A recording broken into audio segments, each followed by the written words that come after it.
नमस्कार आपण समस्त को ओडिशा वेदर चैनल रे स्वागत। राज्य रे 7 तारिख रु प्राय 5 रु 6 दिन पर्यंत राज्यर अधिकांश जिले में वर्षा होबार संभावना रही, जार प्रभाव में वर्तमान जो गरम रही है कमिज 7 तारिख रु 6 रु 7 दिन पर्यंत राज्य में गरम प्रभाव कम विभिन्न जिला मानक वर्षा होबार संभावना रही।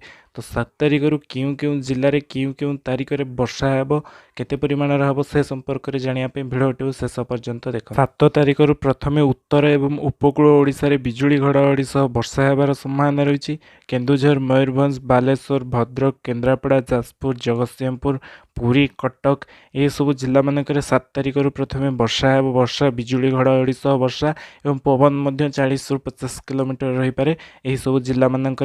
सेहीपरि 8 तारिख रे उपकूल एवं उत्तर ओडिशा समेत संबलपुर, झारसुगुड़ा, देवगढ़, सुंदरगढ़, गंजाम, गजपति, रायगड़ा, कंधमाल, कोरापुट, अनुगुल, ढेंकानाल, नयागढ़, खोर्धा यही सब जिला मानक बिजुली घड़घड़ी सह वर्षार प्रभाव रहिबो एवं अपराह्न समय विशेषकर यही वर्षा होबार संभावना रही। कि 7 तारिख में प्रभाव अधिक उपकूल एवं उत्तर ओडिशार जिला मानक।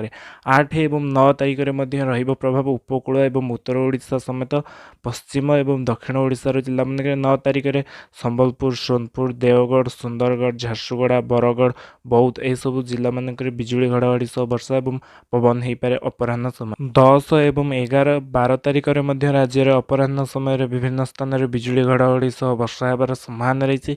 7, 8, 9 प्रभाव टिके अधिका रहिबो। 7 तारिख में उपकूल उत्तर ओडिशा रे प्रभाव अधिका रहिबार संभावना रहुछि। बिजुली घड़घड़ी सह वर्षा एवं पवन मध्य होबार संभावना रहुछि 40 रु 50 किलोमीटर बेग। काल बैशाखी वर्षा प्रभाव रे राज्यर समस्त जिला मानकरू तातीर प्रभाव कमिबो। 7 तारिख रु 14 तारिख पर्यंत राज्यर समस्त जिला मानकरे तातीर प्रभाव कमिबो। तापर ताती सामान्य वृद्धि होबार संभावना रहुछि एवं बंगोपसागर में लघुचाप सृष्टि होबार संभावना रहुछि।